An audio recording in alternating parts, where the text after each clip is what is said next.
ಇದನ್ನ ದುರಂತ ಅನ್ಬೇಕೋ ವಿಪರ್ಯಾಸ ಅನ್ಬೇಕೋ ಗೊತ್ತಿಲ್ಲ. ಆದ್ರೆ ನಮ್ಮ ದೇಶದಲ್ಲಿ ಸನಾತನ ಪರಂಪರೆ, ಹಿಂದೂ ಧರ್ಮ, ಧಾರ್ಮಿಕ ಆಚರಣೆ, ಶ್ರದ್ಧೆ, ಕಲೆ, ಸಂಸ್ಕೃತಿ ಇದು ಈ ಮಾತಿನ ಚಪಲ ಇರುವವರ ಈಸಿ ಟಾಪಿಕ್ ಆಗ್ಬಿಟ್ಟಿದ್ಯಾ ಅಂತ ಹೇಳಿ. ನೀವು ನೋಡಿ, ಪ್ರಚಾರ ಬೇಕಾ, ಅಟೆನ್ಷನ್ ಗ್ರಾಬ್ ಮಾಡಬೇಕಾ, ಅಥವಾ ರಾಜಕೀಯ ಓಲೈಕೆ ಮಾಡಬೇಕಾ, ಎಲ್ಲ ವಿಚಾರಗಳಿಗೂ ಈಸಿಯಾಗಿ ಸಿಗುವ ಯಾವುದಾದ್ರೂ ಒಂದು ಟಾಪಿಕ್ ಇದೆ ಅಂದ್ರೆ ಅದು ಸನಾತನ ಹಿಂದೂ ಧರ್ಮದ ಅವಹೇಳನ. ಅದಕ್ಕೆ ಸಂಬಂಧಪಟ್ಟ ಆಚರಣೆಗಳು, ನಂಬಿಕೆಗಳ ಅವಹೇಳನ. ಮೂಢನಂಬಿಕೆ ಕೇವಲ ಹಿಂದೂ ಧರ್ಮದಲ್ಲಿದೆ, ಕಟ್ಟುಪಾಡುಗಳು, ತುಳಿತ ಕೇವಲ ಹಿಂದೂ ಧರ್ಮದಲ್ಲಿದೆ, ಧಾರ್ಮಿಕ ಅಂಧಭಕ್ತಿ ಶ್ರದ್ಧೆ ಕೇವಲ ಹಿಂದೂ ಧರ್ಮದಲ್ಲಿದೆ, ಕಡೆಗೆ ಸಲಿಂಗಕಾಮ ಇದೂ ಕೂಡ ಹಿಂದೂ ಧಾರ್ಮಿಕ ಪರಂಪರೆಯ ಇತಿಹಾಸ ಉಳ್ಳಂತಹ ಯಕ್ಷಗಾನ ಕಲೆಯಲ್ಲಿದೆ. ನಾನಿಷ್ಟು ಹೇಳಿದ ಮೇಲೆ ಇವತ್ತಿನ ಮಹಾಭಾರತ ಚರ್ಚಾ ಕಾರ್ಯಕ್ರಮದ ವಿಚಾರ ಏನು ಅನ್ನೋದು ನಿಮಗೆ ಗೊತ್ತಾಗಿರುತ್ತೆ. ಕನ್ನಡ ಅಭಿವೃದ್ಧಿ ಪ್ರಾಧಿಕಾರದ ಅಧ್ಯಕ್ಷರು ಪುರುಷೋತ್ತಮ ಬಿಳಿಮಲೆ ಅವರು ಮೈಸೂರಿನಲ್ಲಿ ಮಾತನಾಡ್ತಾ ಇರೋ ಸಂದರ್ಭದಲ್ಲಿ, ಅದರಲ್ಲೂ ಪುಸ್ತಕ ಬಿಡುಗಡೆ ಸಮಾರಂಭ, ಯಕ್ಷಗಾನದಿಂದಾಗಿಯೇ ಸಲಿಂಗಕಾಮ ಅನ್ನೋದು ಹೆಚ್ಚಾಯಿತು, ಉತ್ಪತ್ತಿ ಆಯಿತು ಅನ್ನೋ ಅರ್ಥದ ಮಾತನಾಡಿದ್ದಾರೆ. ವಿವಾದ ಆಯಿತು, ಅದನ್ನ ಯೂ ಟರ್ನ್ ತಗೊಂಡ್ರು, ವಿಷಾದ ವ್ಯಕ್ತಪಡಿಸಿದ್ರು. ಆದ್ರೆ ಇದೇ ಧೈರ್ಯವನ್ನ, ಇದೇ ರೀತಿಯ ಮಾತುಗಳನ್ನ ಇತರೆ ಧರ್ಮಕ್ಕೆ ಸಂಬಂಧಪಟ್ಟ ಆಚರಣೆಗಳ ವಿಚಾರದಲ್ಲೂ ಕೂಡ ಮಾತನಾಡ್ತಾರಾ? ಪ್ರಶ್ನೆ ಅದು. ಇನ್ನು ಎಲ್ಲಾ ವಿಚಾರದಲ್ಲಾಗುವಂತೆ ಈ ವಿಚಾರದಲ್ಲೂ ಕೂಡ ರಾಜಕೀಯ ಪ್ರವೇಶ ಆಗಿದೆ. ಕಾಂಗ್ರೆಸ್ ಸರ್ಕಾರ ಇದ್ದ ಸಂದರ್ಭದಲ್ಲೆಲ್ಲ ಹೀಗೆ ಆಗೋದು. ಹಿಂದೂ ಧರ್ಮಕ್ಕೆ ಸಂಬಂಧಪಟ್ಟಂತೆ ಇರುವ ಆಚರಣೆಗಳಿಗೆ, ಕಲೆ, ಸಂಸ್ಕೃತಿ, ಪರಂಪರೆಗೆ ಅವಹೇಳನ ಮಾಡುವವರಿಗೆ ಒಂದು ರೀತಿಯಲ್ಲಿ ರೆಡ್ ಕಾರ್ಪೆಟ್ ವೆಲ್ಕಮ್ ಬಂದ್ಬಿಡುತ್ತೆ ಅನ್ನೋದು ಬಿಜೆಪಿಗರ ವಾದ. ಹೌದಾ? ಯಕ್ಷಗಾನ ಕಲಾವಿದರಲ್ಲಿ ಬಹುತೇಕರು ಸಲಿಂಗಕಾಮಕ್ಕೆ ಒಳಗಾಗಿದ್ದಾರಾ? ಸಲಿಂಗಕಾಮ ಅನ್ನೋದು ಯಕ್ಷಗಾನ ಪರಂಪರೆಯಿಂದಲೇ ಹೆಚ್ಚಾಯ್ತ ನಮ್ಮ ನಾಡಿನಲ್ಲಿ? ಹಾಗೆ ಇದು ನಿಜಕ್ಕೂ ರಾಜಕೀಯ ಚರ್ಚೆಯ ವಿಚಾರನ? ಎಲ್ಲ ಪ್ರಶ್ನೆಗಳಿಗೆ ಉತ್ತರವನ್ನ ಕಂಡುಕೊಳ್ಳೋ ಪ್ರಯತ್ನ ಇವತ್ತಿನ ಮಹಾಭಾರತ ಕಾರ್ಯಕ್ರಮದಲ್ಲಿ ಮಾಡ್ತಾ ಹೋಗೋಣ. ನಮ್ಮ ಜೊತೆ ಬಿಜೆಪಿ ವಕ್ತಾರರಾದ ಕಾಂತಿ ಶೆಟ್ಟಿ ಅವರಿದ್ದಾರೆ. ನಮಸ್ಕಾರ, ಕಾರ್ಯಕ್ರಮಕ್ಕೆ ಸ್ವಾಗತ. ಹಾಗೆ ಯಕ್ಷಗಾನ ಅಕಾಡೆಮಿಯ ಮಾಜಿ ಸದಸ್ಯರು ಹಾಗೆ ಯಕ್ಷಗಾನ ಸಂಘಟಕರು ಆದ ಕೆಎಂ ಶೇಖರ್ ಅವರಿದ್ದಾರೆ. ನಮಸ್ಕಾರ, ಕಾರ್ಯಕ್ರಮಕ್ಕೆ ಸ್ವಾಗತ. ಹಾಗೆ ಲೈಂಗಿಕ ಅಲ್ಪಸಂಖ್ಯಾತರ ಪರ ಹಕ್ಕುಗಳ ಹೋರಾಟಗಾರ್ತಿಯಾದ ಅಕೈ ಪದ್ಮಶಾಲಿ ಅವರು ಕೂಡ ಜಾಯಿನ್ ಆಗಿದ್ದಾರೆ. ನಮಸ್ಕಾರ, ಕಾರ್ಯಕ್ರಮಕ್ಕೆ ಸ್ವಾಗತ. ಕೆಲವೇ ಕ್ಷಣಗಳಲ್ಲಿ ಯಕ್ಷಗಾನ ಕಲಾವಿದರಾದ ನಾಗರಾಜ್ ನಾಯಕ್ ಅವರು ಹಾಗೆ ಅಶೋಕ್ ಶೆಟ್ಟಿ ಸರಪಾಡಿ ಅವರು ಕೂಡ ಜಾಯಿನ್ ಆಗೋ ನಿರೀಕ್ಷೆ ಇದೆ. ಬಂದ ನಂತರದಲ್ಲಿ ಅವರನ್ನು ಮಾತನಾಡಿಸೋಣ. ಕೆಎಂ ಶೇಖರ್ ಅವರೇ, ಇಂಥದ್ದೊಂದು ಹೇಳಿಕೆ ಅಂದ್ರೆ ಸಲಿಂಗಕಾಮ ಹೆಚ್ಚಾಗ್ಲಿಕ್ಕೆ ಯಕ್ಷಗಾನವೂ ಕೂಡ ಕಾರಣ ಅನ್ನೋ ಅರ್ಥದ ಹೇಳಿಕೆಯನ್ನ ನೀವು ಕೂಡ ಅದೇ ಕ್ಷೇತ್ರದಲ್ಲಿ ತಮ್ಮನ್ನ ತಾವು ತೊಡಗಿಸಿಕೊಂಡವರಾಗಿ, ಅದರಲ್ಲೂ ಒಬ್ಬ ಪುರುಷರಾಗಿ ಯಾವ ರೀತಿ ಗಮನಿಸ್ತೀರಿ? ಇದೊಂದು ಮೂರ್ಖತನದ ಪರಮಾವಧಿಯ ಹೇಳಿಕೆ, ಒಂದು ಅಸಂಬದ್ಧ ಹೇಳಿಕೆ. ಯಾರ್ಯಾರೋ ಏನೋ ಹೇಳಿದ್ರೆ ಇದ್ರ ಬಗ್ಗೆ ನಾವು ತಲೆ ಕೆಡಿಸ್ಕೊಳ್ಳುವಂತ ಅಗತ್ಯ ಇಲ್ಲ. ಯಾರ್ಯಾರೋ ಏನೋ ಬೊಗಳ್ತಾರೆ ಅನ್ನೋದನ್ನ ನಾವು ಸುಮ್ಮನಿರ್ಬೋದಾಗಿತ್ತು. ಆದ್ರೆ ನಾಡು ಅವರನ್ನ ವಿದ್ವಾಂಸರು ಅಂತ ಏನ್ ಕರೀತಾರೆ, ಅವರೊಬ್ರು ಸಾಹಿತಿ ಅಂತ ಏನ್ ಕರೀತಾರೆ, ಒಂದು ಕನಿಷ್ಠ ಜ್ಞಾನ ಇಲ್ದಿದ್ದವರು ಇವತ್ತೊಂದು ಆ ಜವಾಬ್ದಾರಿಯುತ ಹುದ್ದೆಯಲ್ಲಿ ಕೂತ್ಕೊಂಡಿದ್ದಾರಲ್ಲ, ಇದು ನನ್ನ ನಾಡಿನ ದುರಂತ ಅಂತ ನನಗನ್ನಿಸ್ತದೆ. ಅಲ್ಲದೇ ಇದ್ರೆ ಸಲಿಂಗಕಾಮದ ಬಗ್ಗೆ ಇವರು ಮಾತನಾಡುವಾಗ ಯಕ್ಷಗಾನದಿಂದ ಉತ್ಪತ್ತಿಯಾಯಿತು, ಯಕ್ಷಗಾನದಲ್ಲಿ ಇದು ಜಾಸ್ತಿ ಇದೆ ಅನ್ನುವಂತ ಮಾತನ್ನ ಈ ಘನ ವಿದ್ವಾಂಸರು ಏನು ಹೇಳ್ತಾರೆ, ಇದು ಅತ್ಯಂತ ಬಾಲಿಶವಾದಂತ ಹೇಳಿಕೆ. ಅವರ ಬಾಯಲ್ಲಿ ಇದನ್ನು ಬರುವುದನ್ನ ನಾವು ಖಂಡಿತ ನಿರೀಕ್ಷೆ ಮಾಡಲಿಲ್ಲ. ಒಂದು ಆರಾಧನಾ ಕಲೆ, ಸಹಸ್ರ ಸಂಖ್ಯೆಯಲ್ಲಿ ಬೆಳಕಿನ ಸೇವೆ ಅಂತಕ್ಕಂಥ, ದೇವರಿಗೆ ಹರಕೆ ಕೊಡತಕ್ಕಂಥ ಒಂದು ಈ ಕಾರ್ಯಕ್ರಮ ಏನಿದೆ, ಏನು ಆಟ ಅಂತ ಏನ್ ಕರಿತೇವೆ, ಬೆಳಕಿನ ಸೇವೆ ಅಂತ ಕರಿತೇವೆ, ಅಲ್ಲಿ ಕೆಲಸ ಮಾಡತಕ್ಕಂಥ ಸಾವಿರಾರು ಜನರು, ಇವ್ರು ಹೇಳ್ತಾರೆ ಬಹುತೇಕ, ಅದರ ಅರ್ಥ ಏನು ಅಂದ್ರೆ ಬಹುತೇಕ ಅಂದ್ರೆ ತುಂಬಾ ಜನ ಅಂತ ಹೇಳಿ ಎಲ್ಲಿ ಯಾರ ಮರ್ಯಾದೆಯನ್ನು ಇವ್ರು ತೆಗಿತಾ ಇದ್ದಾರೆ?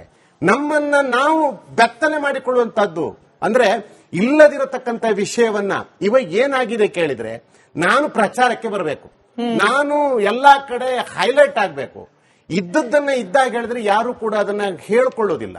ಇಲ್ದಿದ್ದನ್ನ ಹೇಳಿದ್ರೆ, ಯಾವುದು ಇಲ್ಲ ಅದನ್ನ ಇದೆ ಅಂತ ದೊಡ್ಡವರ ಬಾಯಲ್ಲಿ ಬಂದಾಗ ಮಾತ್ರ ನಾನು ಒಂದ್ ರೀತಿ ಸಮಾಜಕ್ಕೆ ಒಂದು ಪ್ರಚಾರಕ್ಕೆ ಬರ್ತೀನಿ. ಅನೇಕರು ಹೇಳ್ಕೊಳ್ಳೋದಿಲ್ಲ, ಹೇಳ್ಕೊಂಡ್ರೆ ಎಲ್ಲಿ ತಮ್ಮ ಮರ್ಯಾದೆ ಕಮ್ಮಿ ಆಗ್ಬಿಡುತ್ತೋ ಅನ್ನೋ ಅಳುಕು, ಆತಂಕ, ಸಮಾಜದ ಮುಂದೆ ನಾನ್ ಯಾಕೆ ಇಲ್ಲಿ ಬಲಿಪಶು ಆಗ್ಬೇಕು ಅನ್ನೋ ಒಂದು ಹಿಂಜರಿಕೆ. ಹೀಗಾಗಿ ಆ ಹಿಂಜರಿಕೆಯನ್ನ ಬಿಟ್ಟು ನಾನು ಕಂಡದ್ದನ್ನ ಕೇಳಿದ್ದನ್ನ ಸತ್ಯ ಹೇಳೋದ್ರಲ್ಲಿ ನನಗೆ ಹಿಂಜರಿಕೆ ಇಲ್ಲ, ಇದೇ ಸಮರ್ಥನೆ ಅವ್ರು ಹೇಳಿದ್ದು. ಇಲ್ಲ, ಅದಕ್ಕೆ ಸರಿಯಾದಂತ ದಾಖಲೆಗಳನ್ನು ಕೊಡಬೇಕು. ಈಗ ಯಕ್ಷಗಾನ ಕಲಾವಿದರು ಹೀಗೆ ಸಲಿಂಗಕಾಮಿಗಳು ಅಂತ ಹೇಳಬೇಕಾದ್ರೆ ಇವರೇನಾದ್ರೂ ಯಕ್ಷಗಾನ ಮೇಳದಲ್ಲಿ ಇದ್ದಿದ್ರ? ಇದ್ದಿದ್ರೆ ಯಾವ ಮೇಳದಲ್ಲಿ ಎಷ್ಟು ವರ್ಷ, ಈಗ ನನಗೆ ಗೊತ್ತಿದ್ದ ಹಾಗೆ ಇವ್ರು ಯಾವುದೇ ಮೇಳದಲ್ಲಿ ವೃತ್ತಿಪರ ಕಲಾವಿದರಾಗಿ ಇವ್ರು ಮಾಡ್ಲಿಲ್ಲ, ಕೆಲಸ ಮಾಡ್ಲಿಲ್ಲ, ಇವ್ರು ಕಲಾವಿದರಲ್ಲ, ಅಥವಾ ಮೇಳದಲ್ಲಿ ವೃತ್ತಿ ಮೇಳದಲ್ಲಿ ಇಲ್ಲ. ಇವರಿಗೆ ಅನುಭವ ಬಂದದ್ದಿದ್ರೆ ಯದ್ಭಾವಂ ತದ್ಭವತಿ, ನನಗೆ ಅದು ಇದೆ, ನನಗೆ ಅನುಭವಿಸಿದ್ದೇನೆ, ನಾನು ಹೇಳುದು ಸರಿ, ದಾಖಲೆ ಸಮೇತ ಹೇಳಬೇಕು. ಅದು ಹೇಳುದು ಹೇಗೆ, ನಾನು ಇಂಥ ಇಸ್ವಿಯಲ್ಲಿ ಇಂಥ ಮೇಳದಲ್ಲಿರುವಾಗ ಇಂಥ ನಾನು ಪಾತ್ರವನ್ನು ಮಾಡಿದಾಗ ಇಂಥವ್ರು ಈ ರೀತಿ ಕರೆದಿದ್ದಾರೆ. ಎಂತದ್ರಿ, ಎಂತ ಅಪಹಾಸ್ಯ. ಭಾಗವತ ಅಂತ ಹೇಳಿದ್ರೆ ಯಾರು? ಭಾಗವತ ಅಂದ್ರೆ ನಾವು ಅವರನ್ನು ದೇವರ ಇದರಲ್ಲಿ ನೋಡ್ತೇವೆ. ಅಂತ ಭಾಗವತರು ಏನು ವೇಷದವರಿಗೆ ಇದು ಕೊಡದಿದ್ರೆ ಪದ್ಯ ಹೇಳುವುದಿಲ್ಲ ಅಂತ ಎಂಥ ಮೂರ್ಖತನದ ಹೇಳಿಕೆ. ಇದು ಹೌದಾ ಅನ್ನೋದ್ರ ಬಗ್ಗೆ ನಿಮ್ಮಿಂದ ವಿವರಣೆ ಬೇಕು. ಅದಕ್ಕೆ ಮುಂಚೆ ಕಾಂತಿ ಶೆಟ್ಟಿ ಅವರು ಇದ್ರಲ್ಲಿ ರಾಜಕೀಯ ವಿಜಯೇಂದ್ರ ಅವರೇನೆ ರಿಯಾಕ್ಟ್ ಮಾಡ್ಬಿಟ್ರು, ಹೋರಾಟ ಮಾಡೋದಾಗಿ ಕೂಡ ಎಚ್ಚರಿಕೆ ನೀಡಿದ್ರು. ಈಗ ಸ್ವ ಅನಿಸಿಕೆನೋ ಸ್ವ ಅನುಭವನೋ ಬಿಳಿಮಲೆ ಅವರು ಒಂದು ಹೇಳಿಕೆಯನ್ನ ಕೊಟ್ರು. ಇದಕ್ಕೂ ಕಾಂಗ್ರೆಸ್ಗೂ, ಯಕ್ಷಗಾನದಲ್ಲಿ ಸಲಿಂಗಕ್ಕೂ ಕಾಂಗ್ರೆಸ್ಗೂ ಏನ್ ಸಂಬಂಧ ಅಂತ, ಕಾಂಗ್ರೆಸ್ ಸರ್ಕಾರ ಇದ್ದಾಗಲೇ ಹೀಗೆ ಈ ರೀತಿಯ ಹೇಳಿಕೆ, ಇಂಥ ಹೇಳಿಕೆ ಬಿಜೆಪಿ ಕಡೆಯಿಂದ ಯಾಕೆ ಬರಬೇಕು ಅಂತ ಇವರು ಬಹಳ ಬೇಸರ ಆಗ್ತದೆ. ಯಾಕಂದ್ರೆ ನಾವು ಇದನ್ನು ಖಂಡಿತ ಎಕ್ಸ್ಪೆಕ್ಟ್ ಮಾಡಿರ್ಲಿಲ್ಲ. ಒಂದ್ ಕಡೆ ಅವ್ರು ಹೇಳ್ತಾರೆ ಯಕ್ಷಗಾನವನ್ನು ಧಾರ್ಮಿಕವಾದಂತ ಕಲೆ ಅಲ್ಲ ಅಂತ ಹೇಳ್ತಾರೆ. ಇದೇ ಕಟೀಲು ಕ್ಷೇತ್ರದಲ್ಲಿ 7 ಮೇಳಗಳಿದೆ.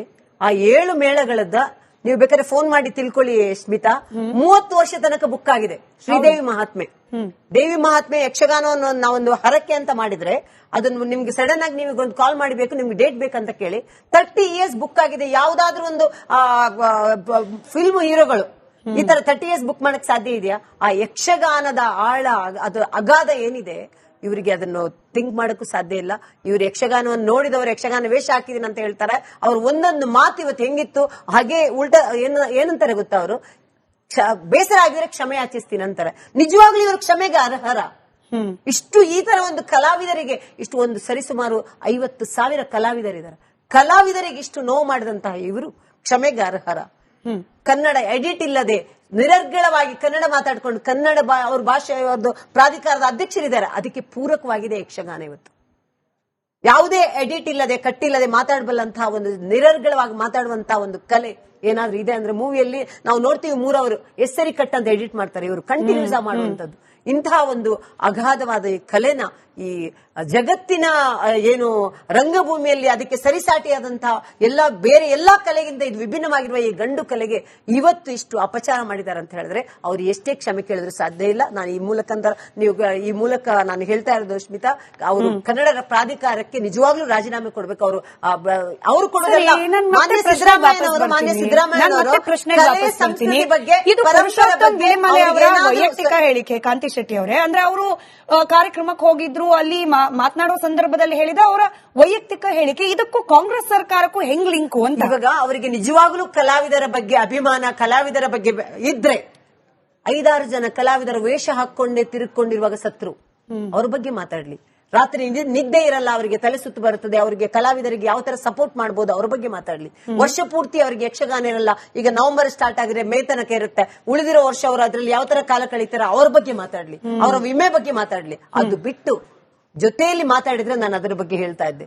ಯಾವುದೇ ಇದರಲ್ಲಿ ಅಜೆಂಡಾ ಇಲ್ಲ, ಅಥವಾ ಕಲಾವಿದರ ಬಗ್ಗೆ ಕಾಳಜಿ ಇಲ್ಲ, ಅಥವಾ ಅವರೊಂದು ಕನ್ನಡದ ಬಗ್ಗೆ ಪ್ರೇಮ ಅಂತ ಇದ್ರೆ ನಮ್ಮ ಮಾನ್ಯ ಮುಖ್ಯಮಂತ್ರಿ ಅವರಿಗೆ ನಾನು ಹೇಳೋದು, ನಿಜವಾಗ್ಲೂ ಅವರಿಗೆ ಈ ಭವ್ಯ ಪರಂಪರೆ ಬಗ್ಗೆ ಇನಿತಾದ್ರೂ ಒಂದು ಸ್ವಲ್ಪನಾದ್ರೂ ಅವರಿಗೆ ಒಂದು ಕಾಳಜಿ ಅಂತ ಇದ್ರೆ ಮಾನ್ಯ ಸಿದ್ದರಾಮಯ್ಯನವರು ಈ ಕೂಡಲೇ ಅವ್ರನ್ನ ರಾಜೀನಾಮೆ ತಗೋತಾರೆ.